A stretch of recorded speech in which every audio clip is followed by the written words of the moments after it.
voltou a maioria, né?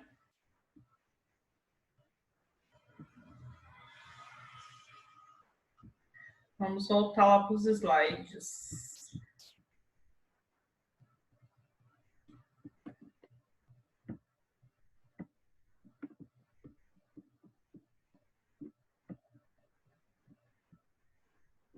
Então, tínhamos parado aqui, certo? O texto é uma unidade linguística concreta percebida pela audição na fala, pela visão na escrita. Então, é a audição e a visão que nos propiciam a ver o texto, ou ler o texto, ou ouvir o texto, certo? Então, é isso. E sempre existe uma intencionalidade comunicativa. Gente, não existe a pessoa dizer para você que não tem intenção nenhuma ao dizer alguma coisa. Todo mundo que diz alguma coisa, existe sim uma intenção comunicativa por trás daquilo. Pode ser de crítica, pode ser de curtição, pode ser de alegria, existe uma intenção comunicativa, certo? Sempre. Então, elementos auxiliares da construção do sentido de um texto, o contexto discursivo. Então, vamos lá falar sobre cada um deles. O papel social dos interlocutores. O papel social aqui, nós estamos nos referindo ao papel exercido pelas pessoas, pelos interlocutores, pelo emissor, pelo receptor mesmo. Então, que papel é esse? É como lá no desafio que a gente leu há pouco. Nós tínhamos lá, então, um emissor, que era o Bill Gates, e nós tínhamos os receptores, que eram os alunos da escola de classe média alta. Então, significa dizer que o Bill Gates só pode dizer aquilo que ele disse, e esses meninos, com certeza, devem ter ouvido, porque ele é uma pessoa bem-sucedida, porque ele é uma pessoa simples, porque ele é uma pessoa que, na verdade, não sai por aí esnobando as pessoas. Então, ele tem condições de dizer aquilo que ele disse para aqueles meninos. Vamos pensar noutra situação. Papel social dos interlocutores. Uma situação em que você tem uma mãe e uma filha. Então, a mãe, ela pode dizer uma coisa em voz mais alta com essa filha.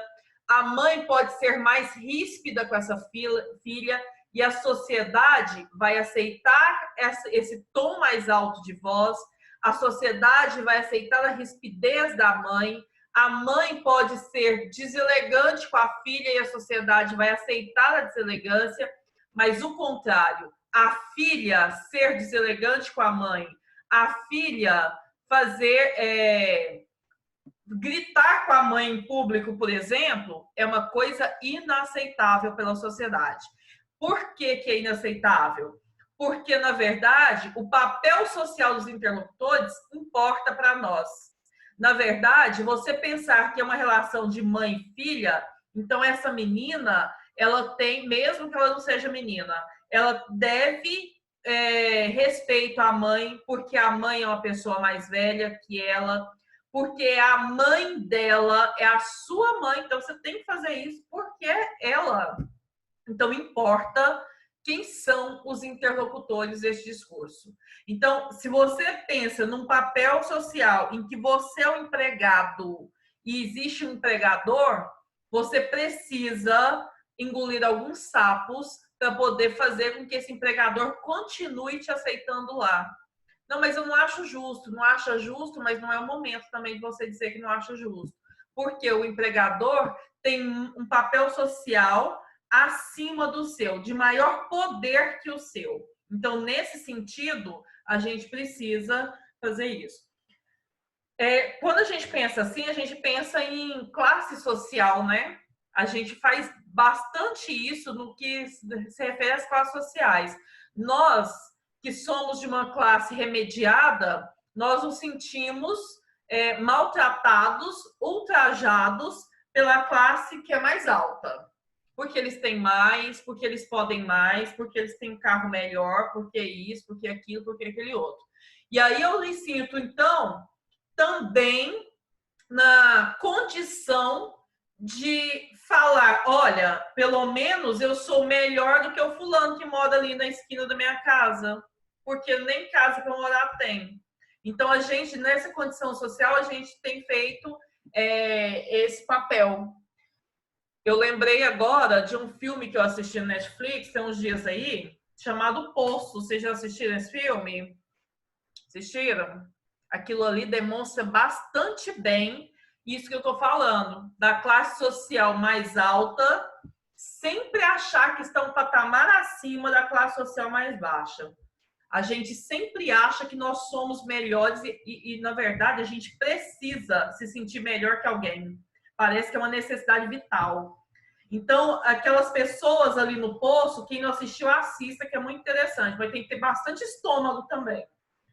Então, aquelas pessoas ali no poço, ora elas estavam em cima, ora embaixo. Elas nunca ficavam numa única posição. Então, a posição alterava de um em um mês, né? Então, quando elas estavam por baixo, era um sofrimento, era uma necessidade de ter que comer literalmente o outro. Mas quando elas estavam em cima, elas não se importavam com quem estava lá embaixo. Então, elas continuavam fazendo o mesmo jogo de poder, de cuspir na comida do outro, de fazer xixi na comida do outro, porque eu não estou nem aí, não sou eu que vou comer aquilo lá, está lá embaixo. Quem vai comer, né, não está no mesmo patamar. Entenderam isso, então? É o papel social que nós... Sim. Você indica a gente assistir esse filme, porque teve umas 3 pessoas que estavam falando muito que pra gente que está na faculdade era muito bom assistir o filme. Só que eu tava meio... Gente, é um filme muito tenso. É como eu disse, tem que ter estômago, você tem que ter bastante força de vontade de terminar de ver. Porque ele é uma coisa assim, ó. Não é filme de terror. Aquilo ali eu acho que é um drama, mas ele é bem dramático, sabe? Professora. E assim, é tenso por conta das cenas mesmo que aparecem e por conta de você começar a refletir sobre tudo aquilo ali ser uma verdade social. Quem estava falando? Professora, Oi. por que aquela criança no final do poço? Não entendi, não te ouvi. Por que aquela criança estava lá no final do poço? Aquela criança, eu fiquei pensando naquela menina, porque era uma criança que estava sendo procurada. Tinha uma mãe procurando, não tinha? Tinha a mãe. Mãe procurando e essa mãe não acha. E a mulher lá que ingressa o povo no poço falou: não tem criança nenhuma aqui. Eu penso que aquela criança é uma simbologia. Ela não existia mesmo. Aqueles homens, pensem por tudo que eles passaram para poder chegar lá naquele fim do poço, porque lá eles estavam realmente no fim do poço.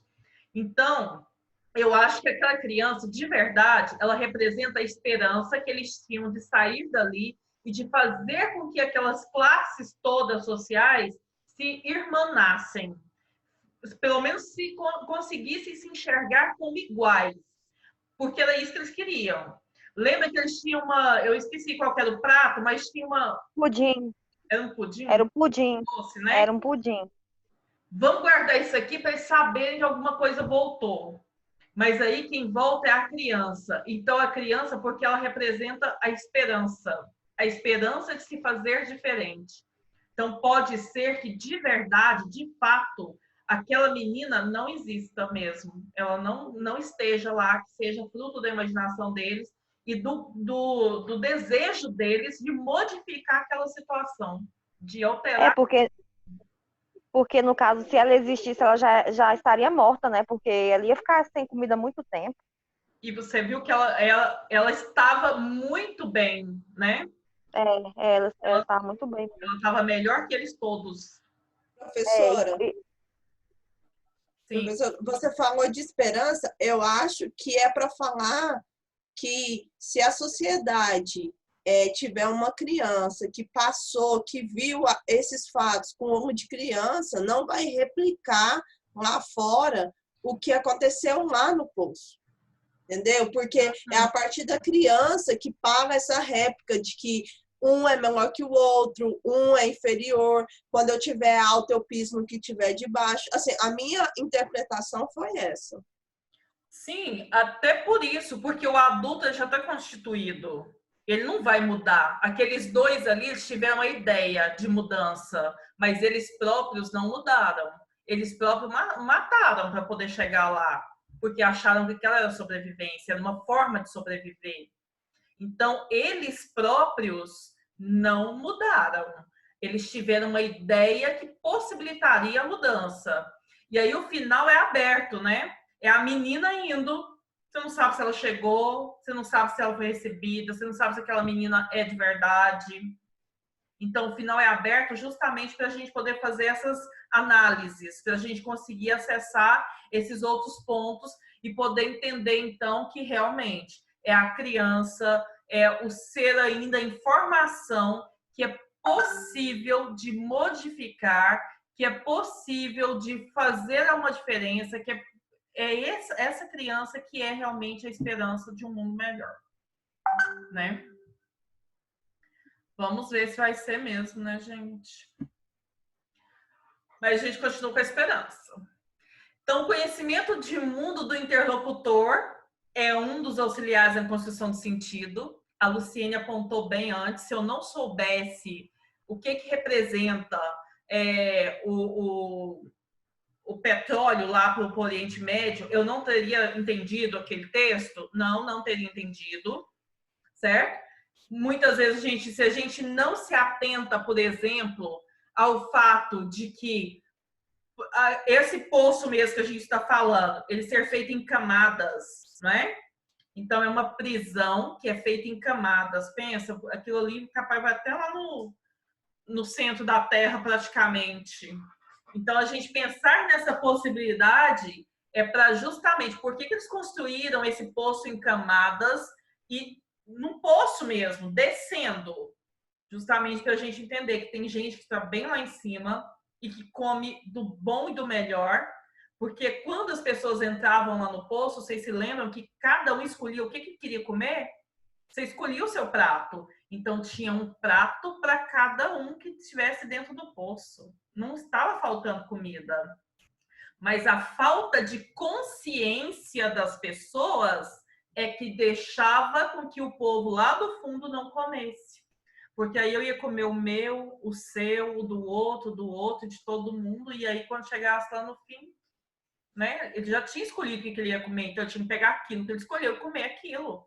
Só que a gente não pensa assim, né? Então, se eu só posso fazer essas comparações por conta desse conhecimento de mundo que eu tenho.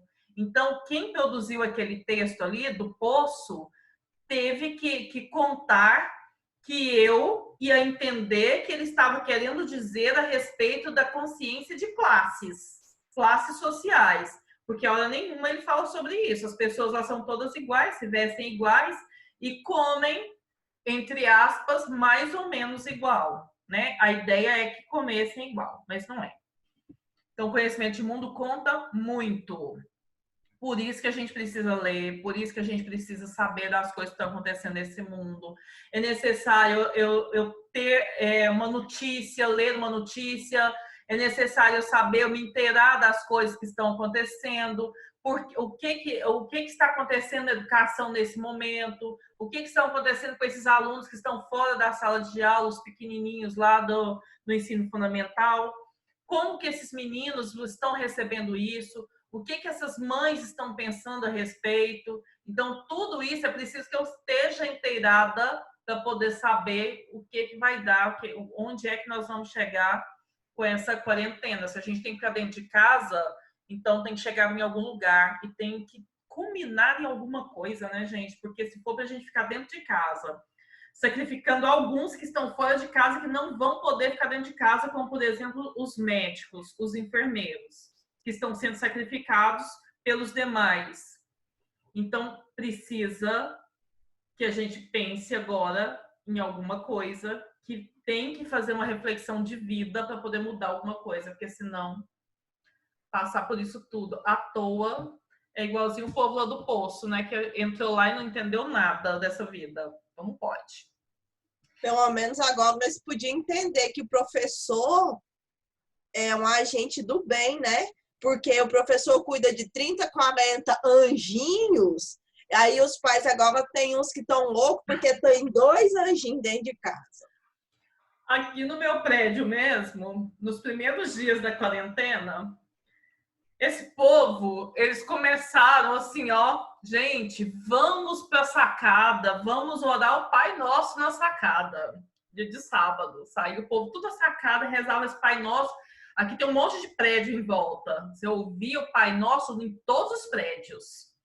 Gente, vamos colocar um hino no prédio tal, a gente vai fazer silêncio para escutar o hino. Vamos escutar o hino. De repente, passou-se uns 15 dias. Aí tem um grupo de WhatsApp aqui no prédio. Aí teve uma mãe que já chegou do nada. Ela já chegou dando voadeira, né? Aí ela pegou e falou assim: eu quero saber quem é essa vaca, quem é esse boi que está reclamando das minhas filhas. Porque essas meninas não têm lugar para ficar. Porque essas meninas não têm lugar para ir. Vocês têm que entender que elas precisam fazer alguma coisa, que não sei o quê. Eu olhei para aqui e pensei, gente, o que essa mulher tá falando? E de onde que ela tá vindo para esse negócio de vaca, de boi, que ninguém falou nada. O povo calou. Ninguém falou nada. Aí eu peguei e falei assim, moça, você podia... Eu nem sei quem é ela. E nem sei o que essas meninas estavam plantando. Alguém reclamou das meninas lá na portaria, eles ligaram na casa dela.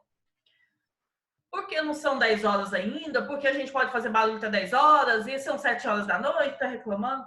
Mas o que aconteceu?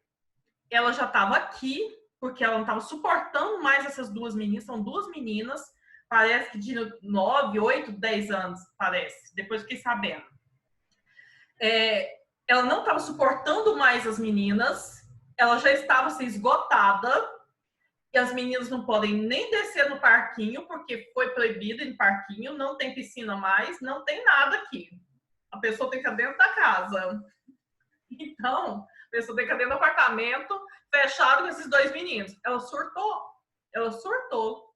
Depois de algumas horas, ela voltou lá e pediu desculpa por ter chamado o povo de vaca e de boi. Porque eu não sei nem quem é essa vaca e esse boi que reclamou dela.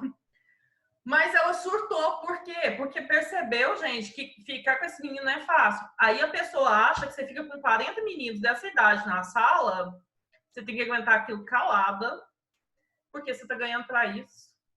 É bem absurdo, né? Muito absurdo a pessoa pensar isso. Mas agora estão vivendo na pele. O que é ficar com esse menino?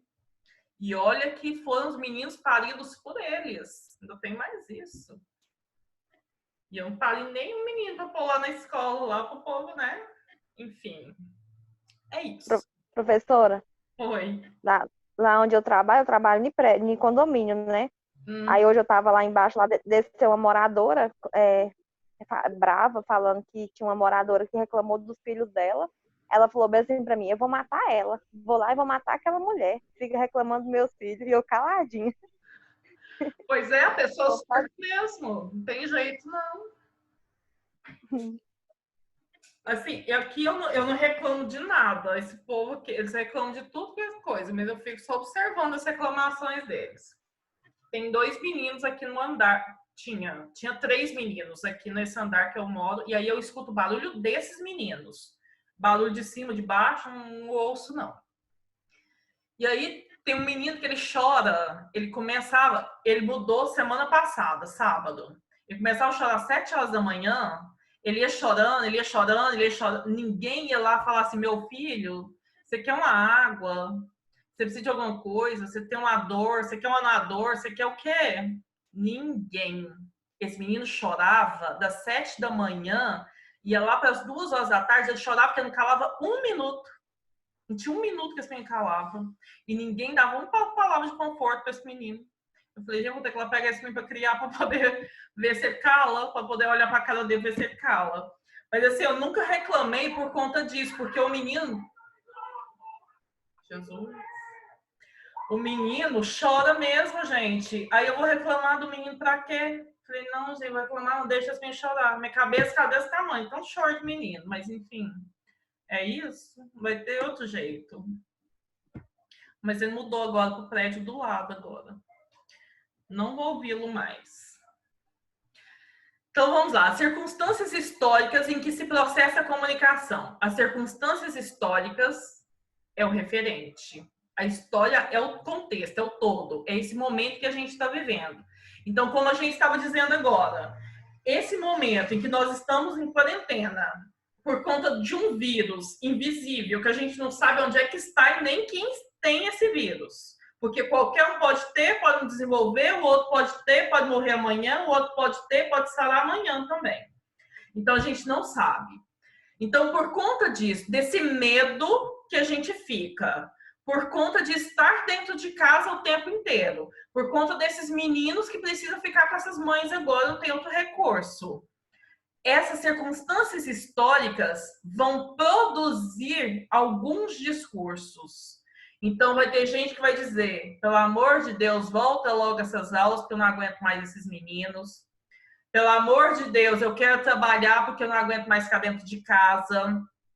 Não, eu acho que essa quarentena não serve para nada, por isso eu vou sair, ninguém me segura. A mulher foi presa ontem por conta disso, né? Ela foi para a praça, não era para ter ido, lá em São Paulo. E ela foi presa pela guarda municipal, mordeu no guarda, arrancou pedaço da roupa do guarda com a mordida.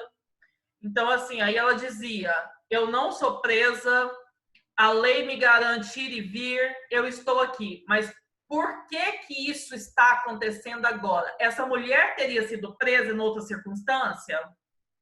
Antes dessa quarentena, essa mulher teria sido presa?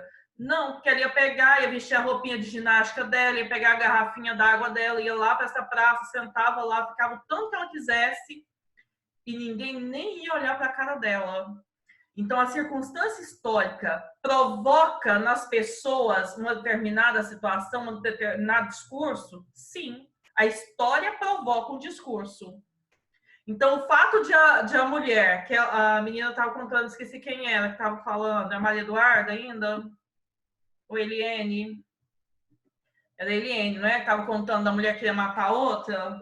Foi eu. O fato de ter havido o estresse de uma pessoa dizer que ia matar outra, provavelmente, em outra situação, ela não ia querer matar. Mas agora ela já quer, porque ela não está aguentando mais. Então, tudo isso propicia com que a história, com que os discursos sejam produzidos. E não é só numa situação de pânico como a gente tem vivido agora, não, gente.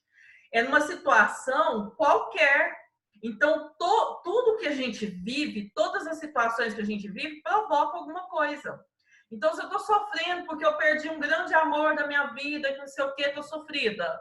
Aí eu vou lá e escrevo um monte de coisa cheia de lágrimas, que é o amor da minha vida, que não sei o que eu não devia, que eu errei, não sei o que, não. Passou esse momento de sofrimento, eu penso assim, tinha que ter deixado ir mais cedo. Não podia ter sido outra coisa. O que eu estava fazendo com a choradeira? Tinha que ter ido mais cedo, foi livramento. A circunstância histórica, o momento em que você vive, faz com que você pense assim ou assado, certo? Então, o referente. Circunstância histórica é o referente, é o todo. A intenção do locutor era de provocar riso. A intenção do locutor era fazer com que a pessoa se sentisse menosprezada. A intenção do locutor era fazer com que a pessoa se sentisse humilhada. Então, essas intenções também são fatos que auxiliam na construção do sentido desse texto. E é preciso que o receptor compreenda isso, tá? O papel do receptor, gente, é tão importante quanto do emissor. Se ele não compreende essas coisas, a mensagem pode até chegar, porque não está surdo, ele vai escutar, mas aí não faz efeito, certo? Então, contexto discursivo, situações comunicativas que auxiliam na construção do sentido. Os papéis sociais dos interlocutores, que eles desempenham, que a gente já falou. A intenção do locutor, no caso de dissuadir o interlocutor, fazer com que o interlocutor faça alguma coisa que ele quer que ele faça, então que ele mude de atitude. Conhecimento do mundo do interlocutor, no caso, não percebe a intenção do locutor. O conhecimento de mundo do interlocutor é muito importante e se ele não reconhece, o emissor precisa se adequar a isso. Ele precisa entender que ele não está atingindo o objetivo dele, que é a comunicação, e precisa, então, facilitar essa mensagem para o seu interlocutor. Lá na escola, quando vocês forem dar aula para os meninos do ensino fundamental, segundo ano, terceiro ano, Esses meninos, eles já trouxeram conhecimento de mundo, eles têm um conhecimento de língua, mesmo que vocês não vão ser nunca professores de português. Mas vocês sabem que eles vão trazer isso. O conhecimento de língua é do indivíduo, é do falante. Então, não interessa o que você vai dar aula depois. Ele conhece, o menino sabe a língua, o menino sabe produzir os sentidos. Mas ele ainda é novato nisso, muito mais do que você. Então, de repente, você chega lá e fala assim: menino, mais vale um pássaro na mão que dois voando. O menino vai olhar sua cara e fala assim: que, tia? Porque não tem noção do que você está falando. Ele não tem ainda esse conhecimento de mundo para saber que você está se referindo a uma situação que, na verdade, é figurativa. Não é que você tem um passarinho na mão, que você tem dois na mão, não é isso. É figurativa. Então, esse menino de 8, 9 anos, ele ainda é novato no sentido de língua e ele ainda não entende isso. Ele não vai compreender. Vai acabar de novo para variar. Então, ele não vai compreender essas situações. Bom, mas faltam 10 minutos ainda. As circunstâncias históricas ou sociais em que se dá a comunicação. Circunstância histórica e social. São os papéis, então, é o fato de nós estarmos sempre imbuídos no momento da história e no fato social qualquer que vai propiciar essa comunicação. Tudo bem até aqui? Podemos ir para o discurso agora? Professora, vamos para o intervalo. Não, gente, só faltam mais 20 minutos e aí eu deixo vocês livres para viver. Até que eu sou boa. Ok. Tá bom? Então, o discurso é a atividade comunicativa capaz de gerar sentido, desenvolvida entre interlocutores. Além dos enunciados verbais, engloba outros elementos do processo comunicativo que também participam da construção do sentido.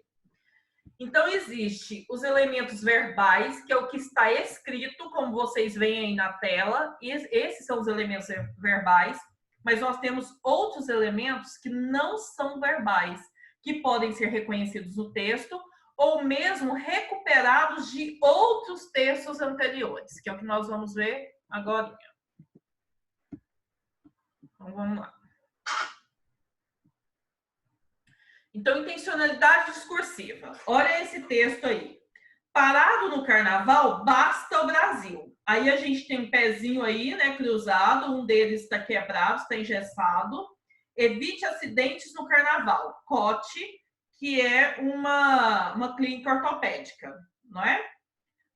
Por que ele disse, parado no carnaval, basta o Brasil? Por que basta o Brasil? Porque todo mundo diz que o Brasil só anda depois do carnaval. Isso, o Brasil, e é fato, não é?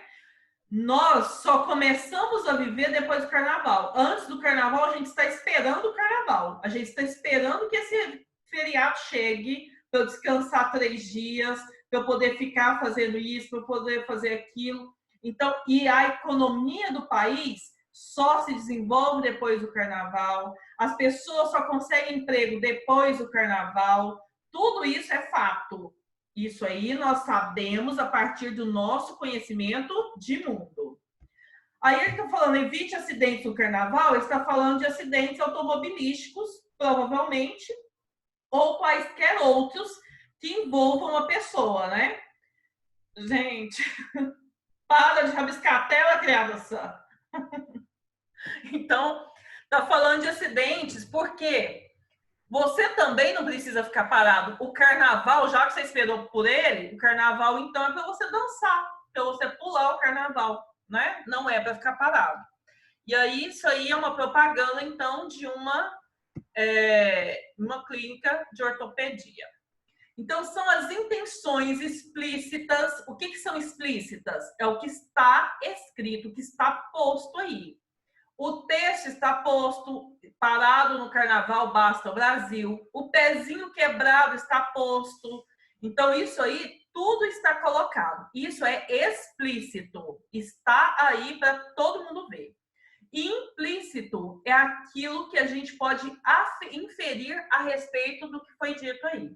Então, quando ele disse basta o Brasil, a gente logo inferiu que o Brasil só começa realmente a progredir no ano a partir ou depois do Carnaval. Então, são coisas que estavam implícitas e que nós recuperamos. Então, são as intenções explícitas ou implícitas existentes na linguagem dos interlocutores que participam de uma situação comunicativa. Isso é o que nós chamamos de intencionalidade discursiva. É o que eu posso ver e o que eu posso não ver também. Olha esse outro texto, Jô Soares. Por favor, me joga uma corda que eu estou me afogando. E além disso, ainda quer se enforcar? Então, a intenção do emissor aí foi pedir uma corda para se enforcar nesse caso? Para eu morrer mais rápido? Será que foi essa a intenção dele?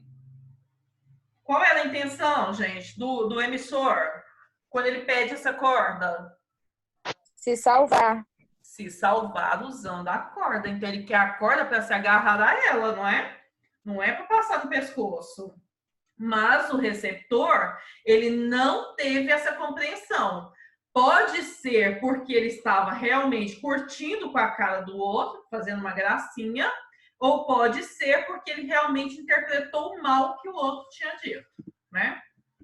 Então, pode ser por um dos dois motivos. Como aqui é piada, então... Na piada, o locutor, ao pedir uma corda, naturalmente deseja ser socorrido, prendendo-se a ela. O interlocutor, entretanto, interpreta a sua pergunta como se o locutor desejasse se enforcar. Olha o outro. Eu nunca tive relações sexuais com minha mulher antes de casar. E você? Não sei como é o nome dela.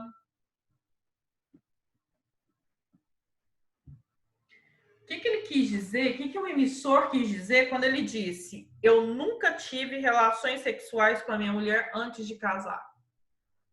Diz que ela pura e ele também, dois virgens lindos. Isso, poderia ser isso, poderia ser que os dois, eles podem ter tido relações com outras pessoas, mas os dois, marido e mulher, nunca antes de casar. Mas quando ele pergunta, e você? O que ele quis perguntar? Se o outro tinha mantido relação antes de casar com a mulher do outro. A mulher dele, do outro, não é? Mas o receptor entendeu que ele estava perguntando se ele já tinha dormido com a mulher dele próprio, não é? Então, o emissor estava perguntando se o receptor tinha dormido com a mulher dele. Então, não sei como é que é o nome dela. Deixa eu procurar aqui no meu caderninho para ver se eu acho o nome. Meio tenso, né, gente? Acho que ninguém faria uma pergunta dessa, mas enfim.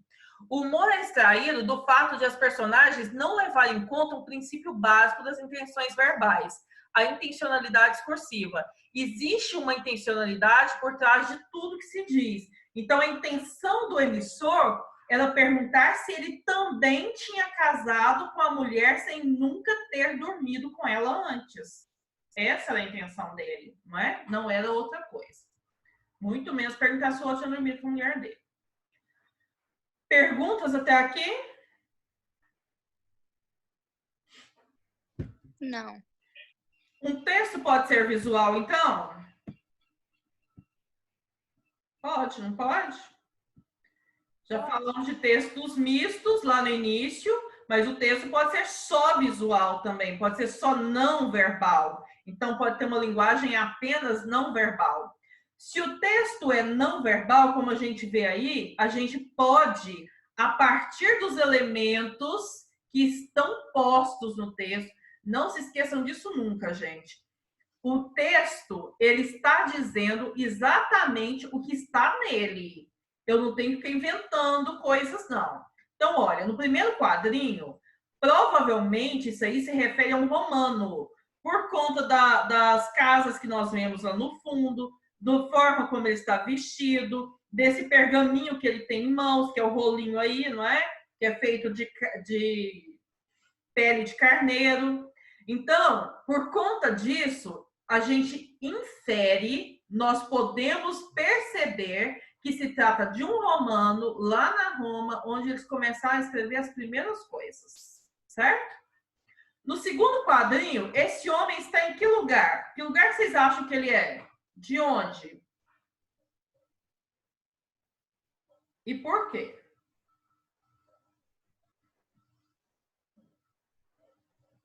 Isso aí parece Paris, por causa do chapéuzinho. Isso, então, por conta da boina dele, ele é um parisiense. Porque lembra, não é? E outra coisa, não foi em Paris que eles começaram, não foi na França que eles começaram, vai terminar de novo. Não foi na França que aconteceu o século das luzes, das ideias, as primeiras coisas que foram escritas? Então é isso. Vou parar aqui, volto de novo, tá, pessoas? Só mais 10 minutos e a gente termina.